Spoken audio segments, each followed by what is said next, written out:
Hello students, आज हम NCERT का चैप्टर 9 सीक्वेंसेस एंड सीरीज शुरू करने जा रहे हैं। सबसे पहले देखेंगे what is a sequence. Sequence is just numbers arranged in order. Order का क्या मतलब है? ऑर्डर मीन्स पहले कौन सा, फिर कौन सा, फिर कौन सा। ओके, तो numbers arranged in order is called sequence. English के अंदर भी सीक्वेंस का यही मतलब होता है। For example, sequence of prime numbers is this: the first prime number is 2, the next is 3, the next is 5 and so on. So this is the sequence of prime numbers. Okay, one thing is series. What do you mean by series? If A1, A2, A3, etc. is a sequence, if this is a sequence, then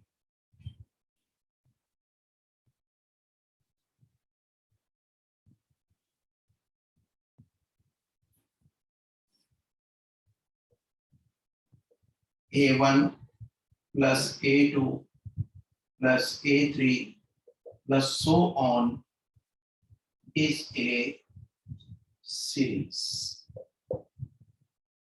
A1 means first number, which is 2 here. अगर आप इस sequence को लें, this is A2, second number of the sequence, this is A3 and so on. So if A1, A2, A3, etc. is a sequence, then A1 plus A2 plus A3 is the corresponding series.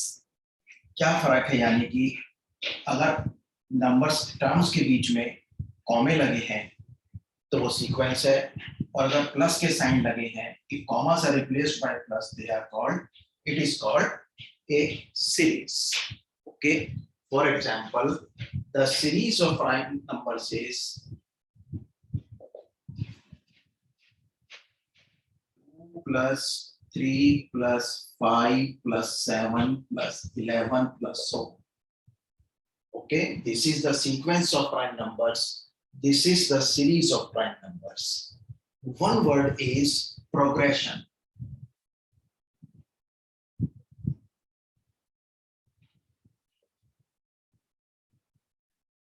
Progression means sequence with a pattern. अगर sequence कोई pattern show कर रही है तो उस sequence को कहते हैं प्रोग्रेशन। जैसे अब ये सीक्वेंस ऑफ प्राइम नंबर्स है, ये कोई पैटर्न शो नहीं कर रहे। 2 के बाद अगला प्राइम नंबर 3, उसके बाद 5, फिर 7। ये सजेस्ट कर रहा है कि यार और नंबर्स हैं, एक को छोड़कर एक, लेकिन फिर 11 हो गया, फिर 2 का गैप हो गया, फिर 4 का गैप हो गया, और इस तरीके से कोई पैटर्न नहीं है। तो it is just a sequence. What is a progression? The sequence which has a pattern is called a progression. Let us go ahead now. हम दो टाइप की प्रोग्रेशंस पढ़ेंगे। पहले पढ़ेंगे अरिथमेटिक प्रोग्रेशन। अरिथमेटिक प्रोग्रेशन, जिसको शॉर्ट में AP भी कहते हैं, ये क्या है? It is a sequence in which every successive number is obtained by adding or subtracting a constant number from the preceding term. वो सीक्वेंस जिसमें हर सक्सेसिव टर्म प्रीसीडिंग टर्म में कांस्टेंट नंबर जैसे कि 3 या 2 ऐड करके प्राप्त होती है। जिसके अंदर हर एक सक्सेसिव टर्म प्रीसीडिंग टर्म में कांस्टेंट नंबर ऐड करके प्राप्त होती है, उसे कहते हैं अरिथमेटिक प्रोग्रेशन, और शॉर्ट में एपी। ये किस फॉर्म की होती है? पहला नंबर तो कुछ भी हो सकता है, इसमें फर्ज करो डी ऐड किया तो दूसरा नंबर हो गया a प्लस डी। अब इसमें डी ऐड किया तो तीसरा नंबर हो गया a प्लस 2d। इसमें डी ऐड किया तो नेक्स्ट नंबर हो गया a plus 3d and so on. For example, जैसे 2 4 6 8 10 12 सो। अब आप देख सकते हो कि फर्स्ट नंबर 2 है, इसमें 2 ऐड करेंगे तो ये मिलेगा, इसमें 2 ऐड करेंगे तो ये मिलेगा, इसमें 2 ऐड करेंगे तो ये मिलेगा, इसमें 2 ऐड करेंगे तो ये मिलेगा, इसमें 2 ऐड करेंगे तो ये मिलेगा, एंड सो ऑन। तो this sequence is called an arithmetic progression. इसमें एक पैटर्न नजर आ रहा है। अच्छा, A is called first term and common D is called common difference. A is called first term, A is called the first term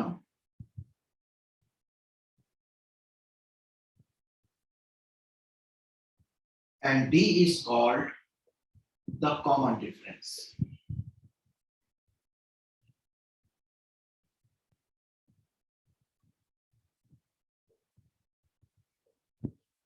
अब first term कैसे निकालते हैं वो तो होती ही है, और कॉमन डिफरेंस कैसे निकालते हैं, कैसे आई अगली टर्म, फर्स्ट टर्म में डी ऐड करके, इसमें डी ऐड करके ये आई है। तो अब कॉमन डिफरेंस कैसे निकलेगा, या तो second term minus first term कर लो, या थर्ड टर्म माइनस सेकंड कर लो, या fourth term minus third term कर लो। तो हर एक सक्सेसिव टर्म में से अगर प्रीसीडिंग टर्म माइनस करेंगे तो सेम नंबर मिलेगा ही, क्योंकि सक्सेसिव टर्म्स वो सेम नंबर ऐड करके आ रही हैं प्रीसीडिंग टर्म्स में। तो क्योंकि सक्सेसिव टर्म प्रीसीडिंग टर्म में सेम नंबर ऐड करके आ रही है, इसलिए successive term minus preceding term वो हमें कॉमन डिफरेंस मिल जाएगा। Okay, so this is an EP because here the common difference is 2, that is between any two consecutive terms is 2. So this is a arithmetic progression. Okay.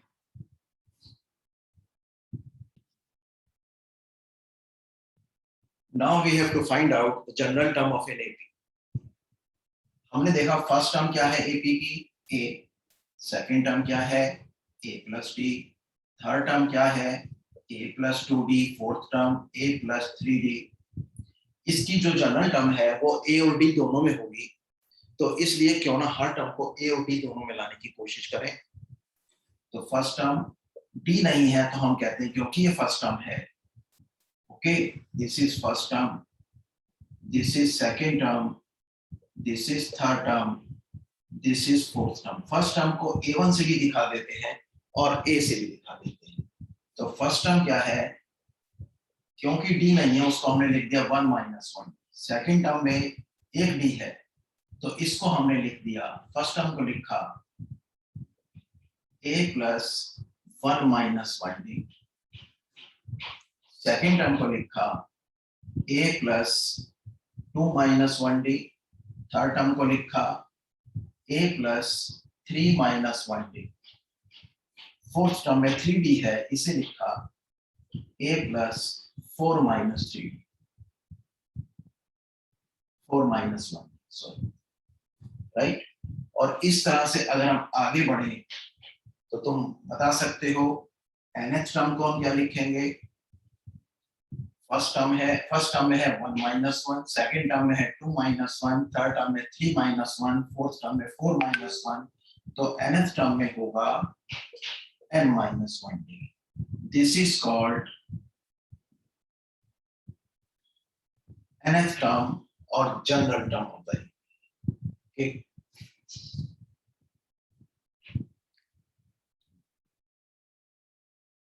Now we have to find out the sum to n terms of an AP. इससे पहले एक छोटी सी घटना सुनाता हूं तुमको। एक mathematician हुए हैं कार्ल फ्रेडरिक गॉस।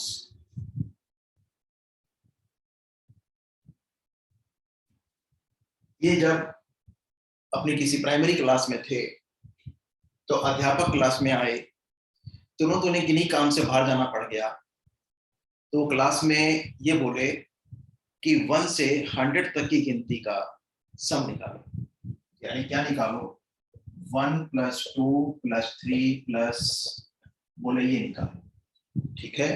1 से 100 तक की गिनती का सम निकालो। अभी वो दरवाजे तक ही पहुंच पाए थे तो गॉस जो है वो सम लेकर उनके पास पहुंच गए।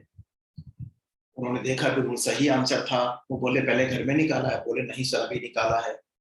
ही गॉट एंग्री, इतनी जल्दी तुमने कैसे निकाल लिया? तो गॉस ने क्या बताया कि सर मैंने ऐसे किया, ऐसे सोचा, मुझे निकालना है 1 + 2 + 3 + 100। कहता है काउंटिंग को एक बार लिखा, अब इसको उल्टा लिख दिया काउंटिंग को, 100 + 99 + 88 और अप टू 1, और फिर इन दोनों को ऐड कर दिया।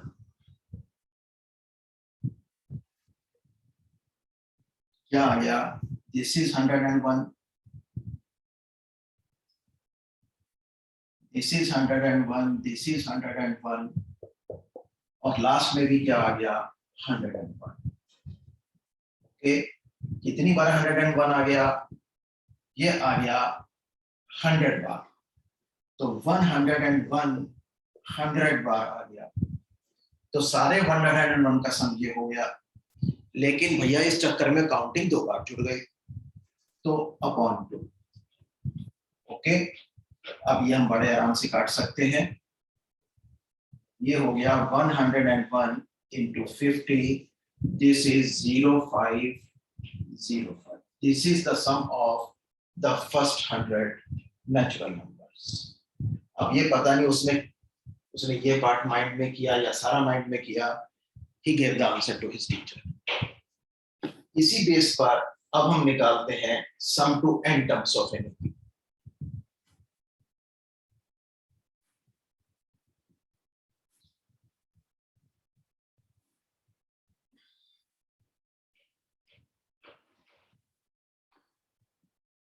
फर्स्ट टर्म है a, सेकेंड टर्म है a + d, थर्ड टर्म है a + 2d, और nth टर्म है a + n-1।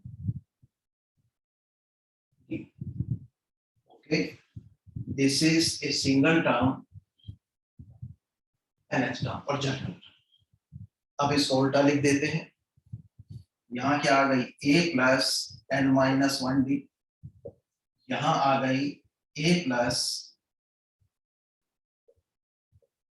n-2d। जो सी होगी उसमें एक कम करके इधर वाली आ जाएगी, ये आ गई, और इसके बाद आ गई a + n-3d, एक ये टर्म हो गई। ओके, इसके साथ ये टर्म आ गई, इसके नीचे ये टर्म, इसके नीचे ये टर्म आ गई, इसके नीचे ये टर्म आ गई। ओके, और इसके नीचे ये टर्म आ गई। ओके, प्लस सो ऑन, और यहाँ कौन सी आ गई? First term. अब अगर हम इन्हें ऐड कर दें तो क्या आ गया? ये आ गया 2a + n-1d। ओके, फिर दोबारा से आ गया 2a + n-1d, फिर आ गया a। ठीक है, a और a कितना हो गया? 2a, और 2d, 2 और n-2 + n-3 हो गया n-1, n-1d कॉमन, और लास्ट में क्या आ गया? 2a + n-1d। ओके, अब ये कितनी बार आ गया 2a + n-1d? ऑब्वियसली n बार आ गया। तो इनका सम क्या हो गया? ये हो गया 2a + n-1d, और बाहर आ गया n/2।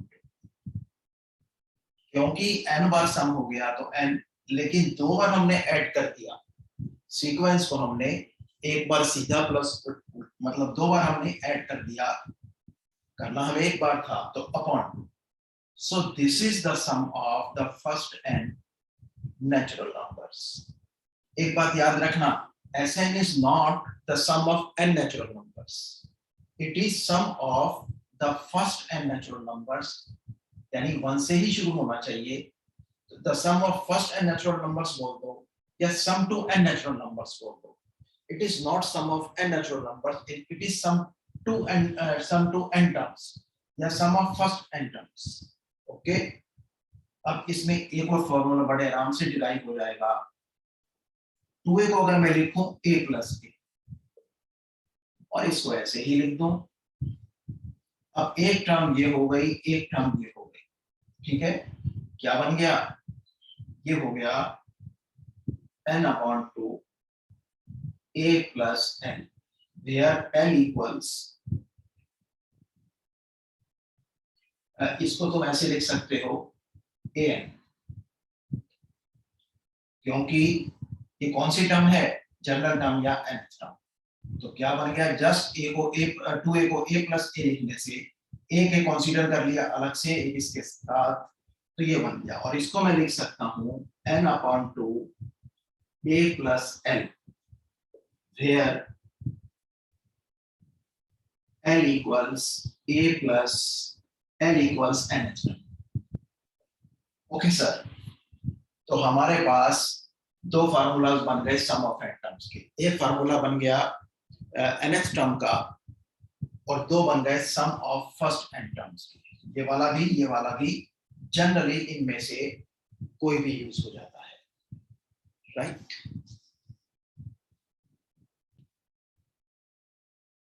एपी के बारे में कुछ इंटरेस्टिंग बातें देखते हैं. पहली बात क्या है? If same number is added or subtracted to each term of an AP, it is still an AP. किसी AP में अगर सेम नंबर, हर एक टर्म में सेम नंबर ऐड कर दिया जाए तो भी वो AP ही होगी. फॉर एग्जांपल, ये एक AP है with first term A and common difference D. फर्ज करो एक पर्टिकुलर एक कांस्टेंट नंबर K मैं हर एक टर्म में ऐड कर देता हूं, तो न्यू AP क्या बन गई? A plus K. ये थी टर्म a प्लस डी, इसमें भी k ऐड कर दिया.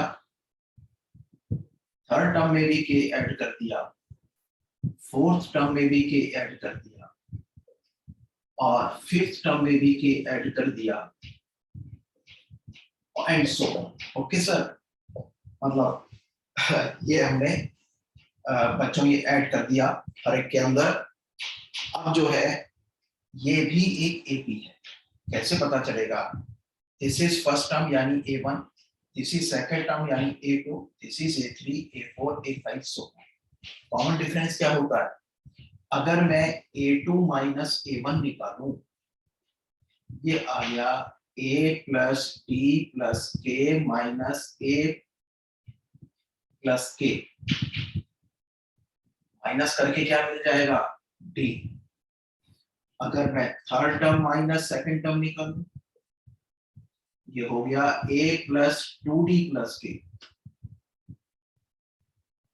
Minus a plus d plus k.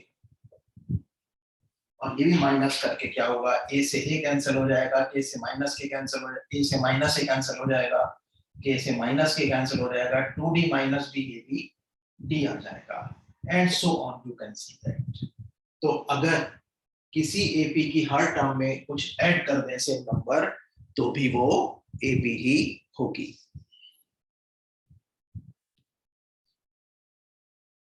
Second interesting thing about AP is if each term of an AP is multiplied or divided by the same number, same non-zero number, क्योंकि zero से division defined नहीं है, same non zero number, it is still an AP. For example, कहने का मतलब है कि अगर पिछली बार हमने क्या देखा कि से हर एक एपी की हर एक टर्म में अगर सेम नंबर ऐड करते हैं या माइनस करते हैं तो भी वो एक एपी ही बनती है.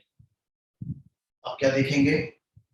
अगर एपी की हर टर्म को किसी कांस्टेंट नंबर से मल्टीप्लाई करते हैं तो भी वो एपी बनती है, या कांस्टेंट नंबर से डिवाइड करते हैं तो भी वो एपी बनती है.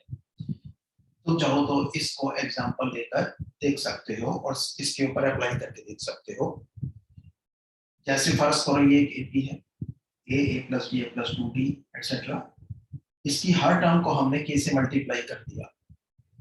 देखते हैं ये एपी है कि नहीं। एपी का तो एक ही मतलब है, एपी का मतलब है सीक्वेंस विद कॉमन डिफरेंस। अगर कुछ नंबर एपी में है तो एक ही प्रॉपर्टी अप्लाई करनी है कि दे हैव, ये देखना है कि वो एपी में है कि नहीं, या फिर कुछ नंबर्स दिए हैं और कोई अननोन चीज निकालनी है उन नंबर्स में और वो एपी में है। तो एपी का मतलब सिर्फ ये है कि they have a common difference. If a sequence is in AP it means it has common difference. तो अब हम देखते हैं कि ये एपी में नहीं है। कैसे देखेंगे? हम देखेंगे क्या इनमें कॉमन डिफरेंस है। अगर कॉमन डिफरेंस है तो ये एपी है। तो a2 minus a1 a plus d minus के डी, माइनस करोगे तो तुम्हें मिल जाएगा के डी, के ए माइनस के ए से कट जाएगा, के डी मिल जाएगा। a3 माइनस a2 के ए प्लस 2d माइनस के ए प्लस डी। चलो सिंप्लीफाई करते हैं। के ए प्लस 2kd माइनस के ए माइनस के डी, वी गेट के डी, क्योंकि के ए से माइनस के ए कट गया और 2kd माइनस के D is 1kd and so on. तो हमने क्या देखा, किसी भी एपी को अगर किसी कांस्टेंट नंबर से मल्टीप्लाई, हर एक टर्म को कांस्टेंट नंबर से मल्टीप्लाई करते हैं तो भी वो एपी ही बनती है। इसी तरह से अगर कांस्टेंट नंबर से डिवाइड कर दें तो भी वो एपी ही बनेगी।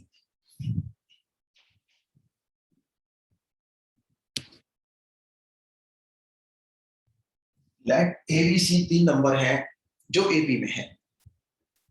अगर 3 नंबर एपी में है तो क्या बात है, कोई नंबर से एपी में है तो उनमें मेनली एक ही बात है, they have a common difference. तो अगर ये 3 नंबर से एपी में है तो बी है b minus A equal c minus b। Succeeding term minus preceding term always gives the same value for any two consecutive. It implies 2b equals a plus c. बस इतना ही बताना है। अगर 3 नंबर्स को ab में proof करना है तो 2 तरीके हैं, या तो succeeding term minus preceding term same number दे रही है ये दिखा दो, और या फिर ये दिखा दो कि मिडिल टर्म का तुलना एक्सट्रीम टर्म्स के सम के इक्वल है। Fourth property is numbers, sum of numbers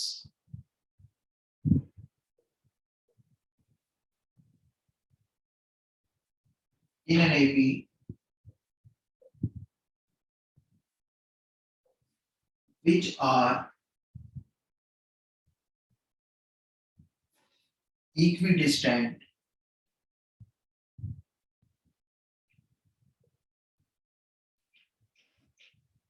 from the beginning and the end, from the beginning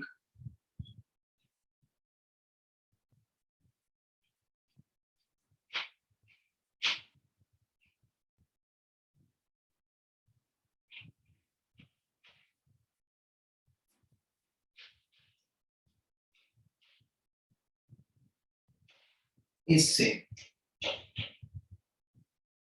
इसको एक एग्जांपल लेके ही करते हैं, ऊपर वाला एग्जांपल लेते हैं। अच्छा एक बात तो ये फ्रॉम द एंड भी कह रहे हैं, तो वो कैसी एपी होनी चाहिए, वो होनी चाहिए एक फाइनाइट सीक्वेंस, फाइनाइट एपी। तो इन बेशक लिख लो ए फाइनाइट एपी, लिखो ना लिखो मतलब यही है, क्योंकि फ्रॉम द एंड तो तभी देखेंगे जब वो फाइनाइट होगी, यानी उसकी एंड टर्म मालूम होगी। तो sum of numbers in a finite AP which are equidistant from the beginning and the end is same। तो इसको जनरल सीक्वेंस लेके भी देख सकते हो कि पहली टर्म a, दूसरी a प्लस d, तीसरी a प्लस 2d और लास्ट वाली a plus n minus 1d। ऐसे भी देख सकते हो। फर्ज करो हमारे पास सीक्वेंस है ए प्लस डी, ए प्लस 2d और लास्ट में है ए प्लस एन माइनस 1d। अगर मैं इन दोनों का सम निकालूं, फर्स्ट टर्म और इसका सम निकालूं, यह हो जाएगा ए प्लस एन माइनस 1d यानी 2a plus n minus 1d। अच्छा, अगर मैं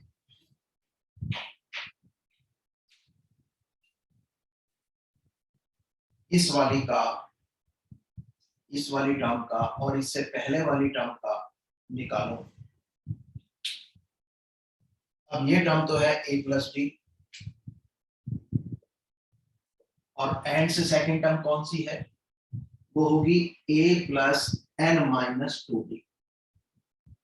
ठीक है ना। ऐसे तो d का कोफिशिएंट एक बढ़ता जा रहा है, ऐसे d का कोफिशिएंट एक घटता जा रहा है। यहाँ n में से एक कम, यहाँ n में से दो कम। तो first term plus last term gives 2a plus n minus 1d। Second term plus second last term, ये हो गई a plus d first second term और a plus n minus 2d second last term. इसको भी तुम अगर solve करोगे तो बड़े आराम से तुम्हें मिल जाएगा, this is 2a plus n minus 1d and so on. Example लेके देख सकते हो। फर्ज करो ये टर्म्स जा रही हैं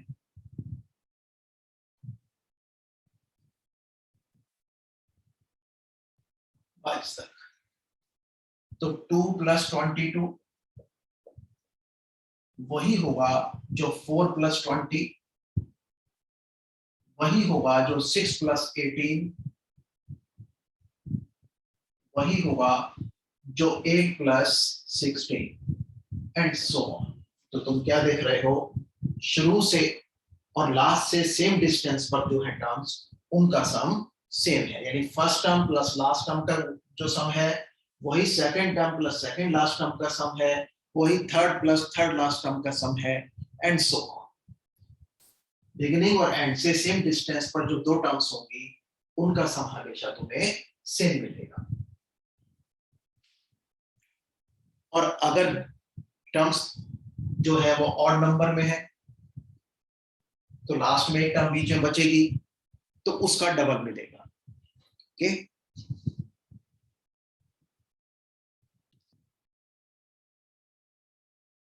fifth interesting point is general term of an AP is always an expression of the first degree.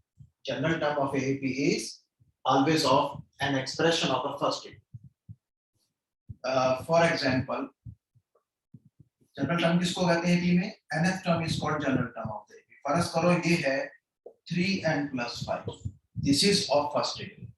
अब कैसे पता चले कि ये जो टर्म है AP की है, यानी n equals 1 रख के फर्स्ट टर्म आएगी, n equals 2 रख के सेकंड टर्म आएगी, n equals 3 रख के थर्ड टर्म आएगी, और वो जो A1 A2 A3 n equals 4 रख के फोर्थ टर्म आएगी, वो सब क्या बनाएंगी, AP बनाएंगी। कैसे पता चलेगा, ये nth टर्म है तो हम n plus 1th टर्म निकालते हैं, यानी nth टर्म से अगली term.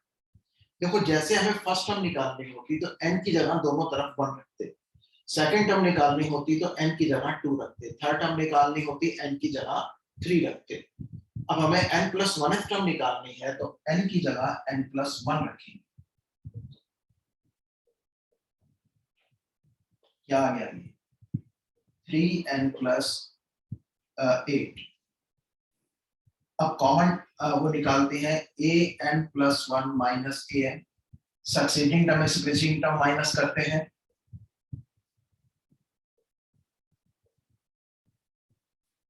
minus 3n plus 5, it gives us 3। Okay, अब क्योंकि ये कांस्टेंट है which is free from n,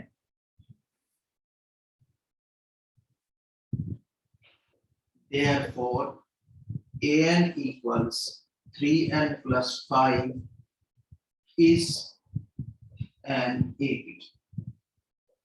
okay, वही n की जगह जब तुम कुछ भी रख लो, n की जगह 1 रख लो, तो a2 माइनस a1 क्या आया? 3 आया। n की जगह 2 रखा तो a3 माइनस a2 क्या आया? 3 आया। n की जगह 3 रखा, a4 माइनस a3 3 आया। n की जगह 4 रखा, a5 माइनस a4 3 आया। तो ये क्या बन गई? AP बन गई। हाँ, अगर यहाँ n होता तो जब n की जगह 1 रखते तो 3 आ रहा होता, n की जगह 2 रखते तो 6 आ रहा होता, और इसी तरह से चल रहा होता। ठीक है, तो यानी succeeding term minus preceding term अगर फ्री फ्रॉम n है, यानी कि ये कांस्टेंट है, तो वो एक AP होगा। तो तुमने क्या देखा कि फर्स्ट डिग्री का एक्सप्रेशन हमेशा एक AP होगा। और एक और मजे की बात तुमने देखी होगी, क्या मजे की बात देखी है कि जो n का कोफिशिएंट है, यानी जो n से मल्टीप्लाई हो रहा है, वही d होगा। अब ये तुम्हारे सोचने की बात है कि ऐसा क्यों हो रहा है। तो फर्स्ट डिग्री की इक्वेशन अगर nth टर्म है तो वो एक AP की nth टर्म है। ओके,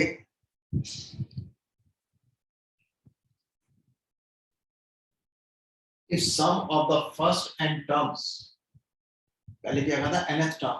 फिफ्थ पॉइंट में, सिक्स्थ में है if sum of the first n terms of is a quadratic expression, then it is an AP. Quadratic equation means जिसमें वेरिएबल की मैक्सिमम पावर 2 हो।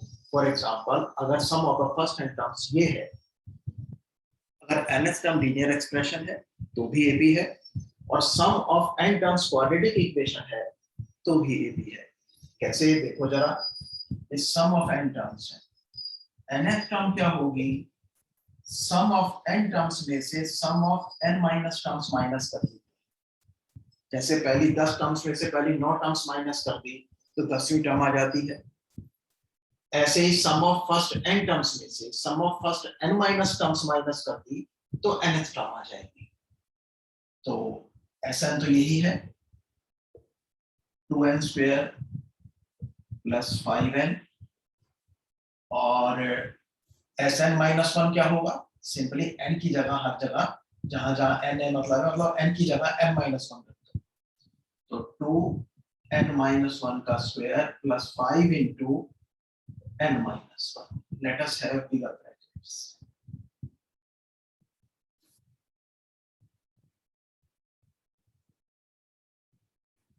Equals 2n square plus 5n minus 2n square minus 2n plus 1 plus 5n minus 5.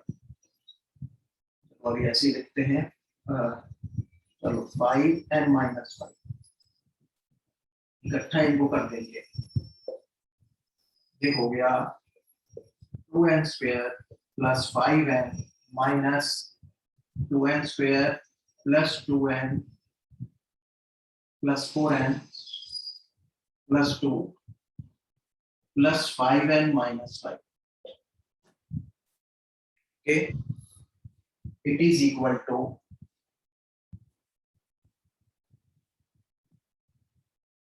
2n square से minus 2n square cut गया,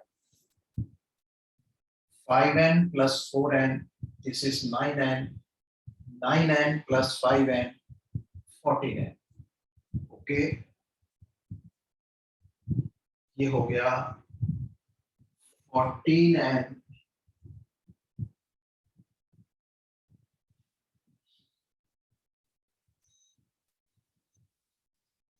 sorry, ये minus का हो गया, 5n minus का हो गया, ये प्लस का हो गया। तो प्लस के 5n से माइनस का 5n कट गया, क्या बचा मेरे पास? मेरे पास बचा 4n, तो 4n और साथ में बचा 7, 4n plus 7। right, which is a linear expression. Therefore, nth term is a linear expression. Nth term is a linear expression. Therefore, it is an AP. Okay, क्योंकि हमने इससे पहले में ही देखा है